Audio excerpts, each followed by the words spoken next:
আজকে আমি মটরশুঁটি কচুরি বানানোর জন্য মটরশুঁটি ছাড়িয়ে নিয়েছি। ছাড়িয়ে নিয়ে মিক্সির মধ্যে মটরশুঁটি দিয়ে কাঁচা লঙ্কা, আদা আর ধনেপাতা, নুন দিয়ে পেস্ট করে নিলাম। দিয়ে ময়দার মধ্যে ময়াম মাখিয়ে পেস্ট করা মটরশুঁটি মাখিয়ে নিলাম, নিয়ে ডো তৈরি করে নিলাম।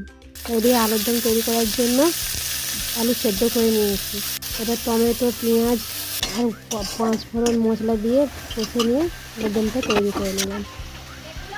এরপরে আমি মটরশুঁটি কচুরিটা বানাবো।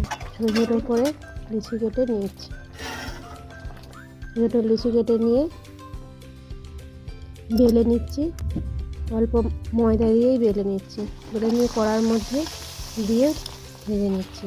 প্রত্যেকটা কচুরি সুন্দর ফুলছে, লাল লাল করে সমস্ত কচুরিগুলো আমি ভেজে নিচ্ছি। এইভাবে আমি তৈরি করে নিলাম আমার কচুরিটা ভালো লাগলে সাবস্ক্রাইব করে দেবেন।